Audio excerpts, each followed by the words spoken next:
Welcome back to the Raven Skybolt.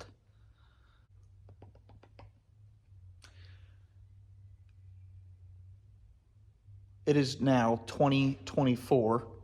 I believe I stopped working on this plane in 2017. I've come this far, and I've made all the videos on all the stuff we did. I'd probably regret not filming the rest of this, even just for my own sake, just so I have it and I can show myself later. So I'm gonna film the rest of the process. I might make the videos different. I try to keep the nuts and bolts there without having a bunch of dead time like this right now that I'm sure everybody's very excited to listen to. Let's do a quick tour. We're back at the farm. We got air tractors. We've got a full shop. Some farm related activities going on here. Just got back from storage. The Skybolt has been a little neglected. Really, what needs to happen is I'm gonna have to soda blast this frame, get rid of all this surface corrosion. The hanger that I had it in was not exactly airtight. I think I'm gonna strip the whole thing. I can't hit where I'm at right now is I can't decide if I want to go back to about here, soda blast and paint, kind of try to match this. But the more I get into it, the more I start looking, you know, it's been a long time. I'm just not thrilled leaving this like this. If I punch tested this fabric, I think it would have no problems whatsoever. I've only seen daylight like 5 days of its entire life. But there is mold growing on the inside. It's pretty dirty. It's mostly just, it's dirty.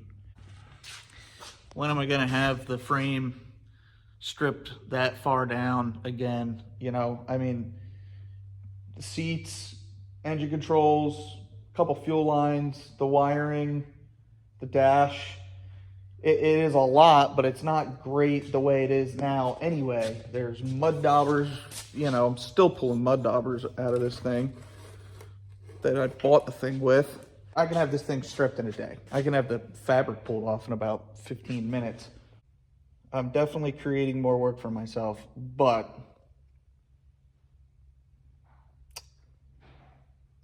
in the grand scheme of things, I'll probably be happier. Hasn't flown for 7 years, so what's the rush? Yeah, I think I've talked myself into it.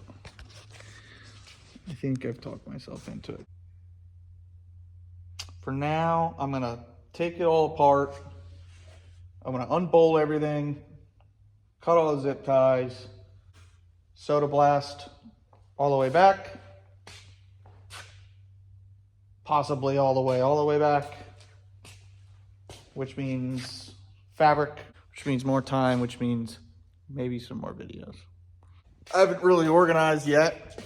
Get the wings and some wing stands, pile of parts on the ground. This is really 2 airplanes.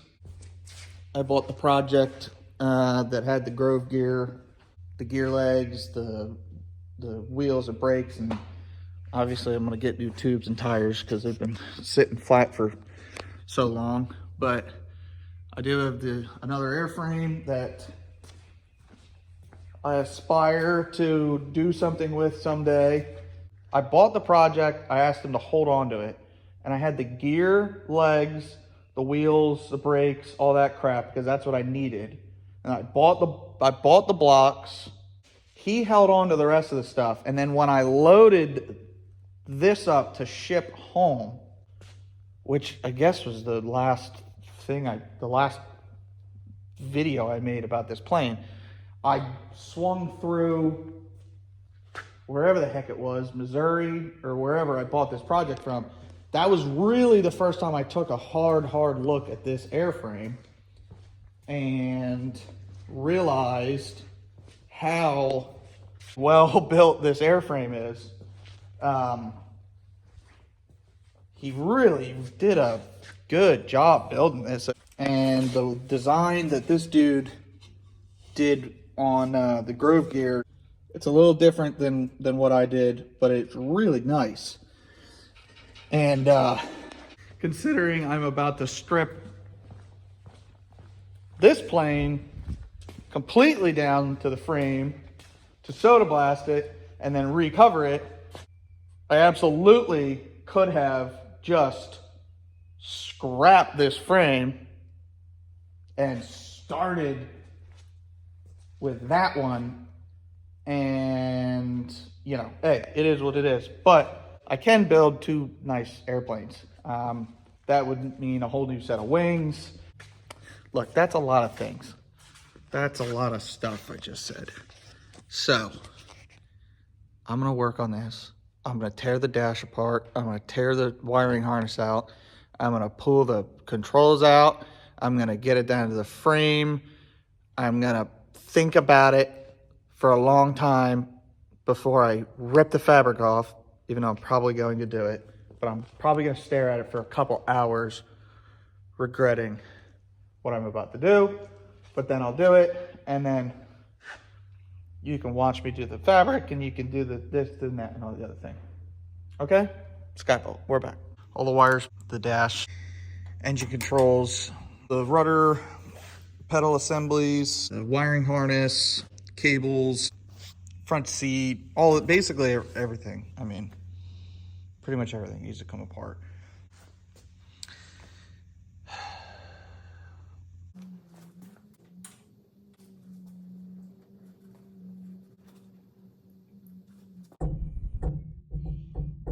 You want to help me?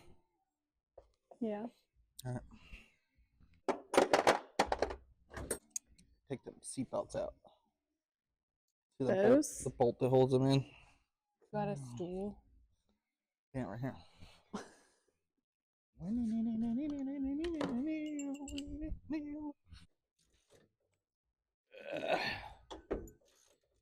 Making this so much more difficult on myself than I need to, because I already know I'm stripping it and I just can't work up the nerve to rip the fabric off. I will do it.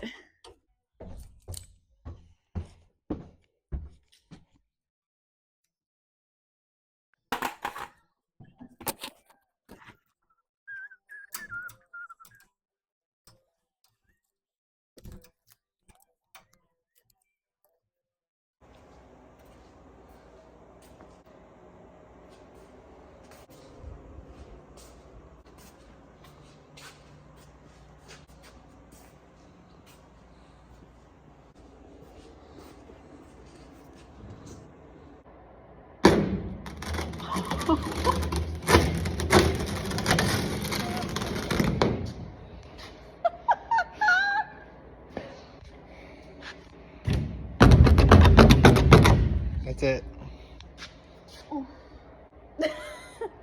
We're doing it now.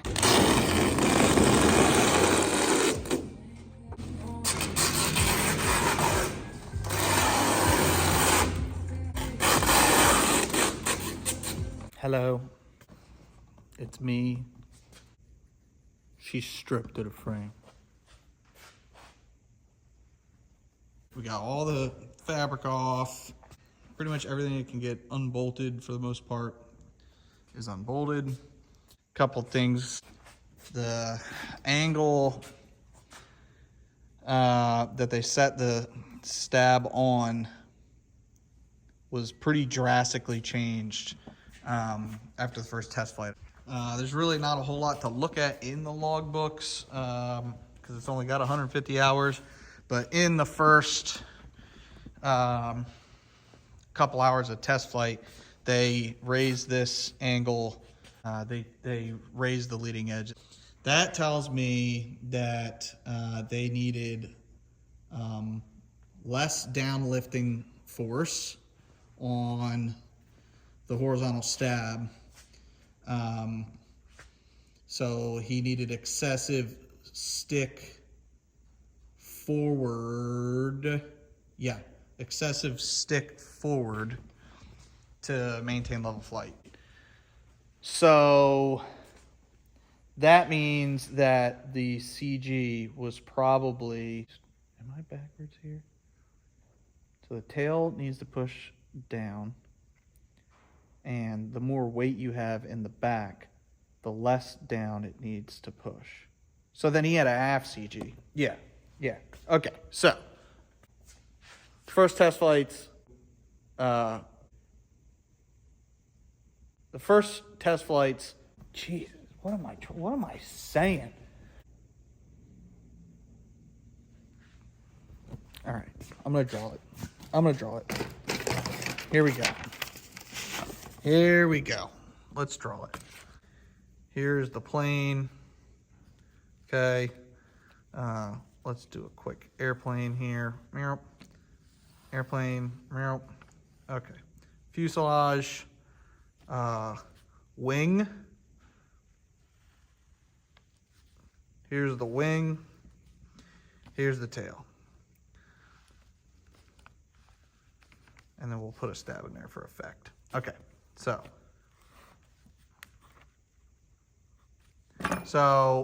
in a conventional airplane, your center of gravity is forward of the center of lift. Okay, so the wing is trying to rotate the airplane around the center of gravity, which is why the horizontal stab is a lifting force down. So the airfoil is inverted. So the lifting force down is counteracting the rotational moment of the center of lift of the wing, rotating it around the center of gravity. So if this dude went to fly this thing and he needed excessive forward stick to keep the airplane in level flight, then it needed less downward lift on the tail, okay? So that means that this force was smaller, which means that the center of gravity wasn't here, it was here. So it's a smaller rotational force. So that means that the CG was aft of where he expected it to be, which also means it was aft of where Steen thought it should be. This should be down here with just a few washers. So that tells me that he had aft CG. I'm trying to figure what would have contributed to having an aft CG. It's tough to dissect all of this. It really is. This turtle deck that he built right here, he made it out of aluminum. I mean, this thing is really light. He went with a single trim tab, no servos. So that's all gonna be less weight. I don't know where the problem lies. I think with all of this tubing in here, I think we might move the CG forward from where it was. I mean, if we put an IL540 on it, it's definitely going to be forward. And a pretty heavy prop on there too. Big 2-blade Macaulay prop. You know, if we go with a composite 3-blade that weighs less than that Macaulay, then that CG is going to keep just going aft. So, haven't quite figured out where the issue lies with this. I don't like that at all. Not a super fan of that. Not particularly pumped about that. Okay, so the next steps are we're going to strip the paint off and take care of the corrosion, the surface corrosion that kind of built up a little bit from it sitting for so long. Down to bare metal. We're going to attempt to not eat through all of the riv nuts, because riv nuts are nice. I mean, I found a lot of silly stuff on here. I'm really glad I pulled the fabric because there was some corrosion hiding underneath there. Lots of other goodies too. Found about half a pound of sand and some stray hardware and some earplugs. So down to the frame. If I do it right, I'll probably never have to do it again if I take care of it. I'm redoing the trim.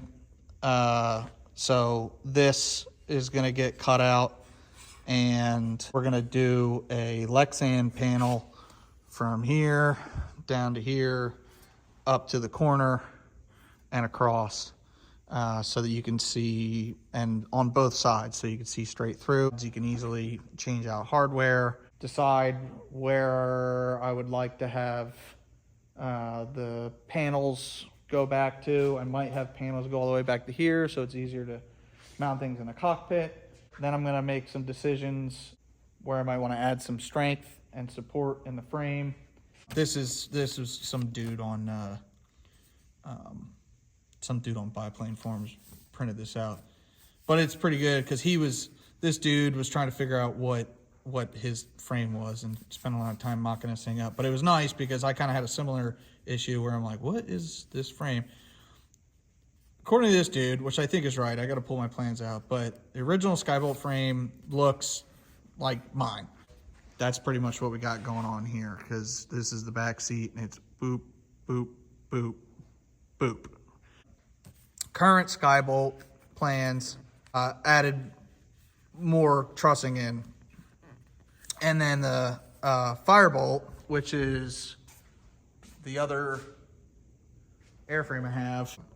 Firebolt has kind of almost like just a variation of the original one, but not quite as much trussing as the Skybolts have now. So I have one Firebolt frame, and I have one Skybolt frame that is old and a little rogue from the original design. So what I'm trying to determine now is, since we have it ripped apart, should we go ahead and add some more structure in certain places? The main thing I'm considering here when I'm trying to decide if I need to add more structure, more weight aft. It's for takeoff and landing is really where I'm mostly concerned about beefing up parts of the frame. My concern isn't an in-flight issue. My concern is a hard landing or multiple rough landings off rough strips. I don't even know what I'm trying to say anymore. I'm trying to figure out where I want to put more tubes at. That's what I'm saying. That's what I'm saying. That's what I'm saying. And yeah. So we're gonna take it from there. Strip it, fabricate some things, weld some things, and then paint it right away because we're not a dummy. Before I paint it, I'm also gonna drill a couple holes. I should have done this a while ago, I know, but I should drill a couple holes, get some linseed oil in there. If there is some corrosion in there, it's not gonna do anything for that, but it'll hopefully keep it from getting any worse. We'll stick some linseed oil in there, tack those closed, paint it, and then start assembling the things that we would like to get assembled before the fabric goes on. And as a matter of fact, I might actually just put the fabric on and then assemble the things, cut the holes in the fabric where they need to be so that I can assemble them, because you can't disassemble it if it's covered up with fabric. The places that I want to have access to the inside of the fuselage, so that every year I can do the kind of maintenance that I want to do on it, put access covers in there, and then we're going to paint it.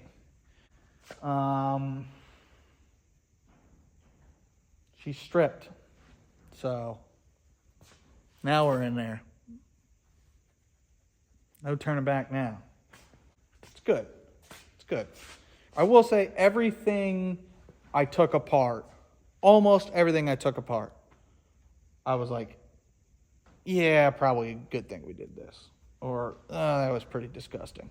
So, there really was nowhere in the process of me taking this all the way apart that I was like, this was a waste of time, or I didn't need to do this. It's a good thing I did it. It is a good thing.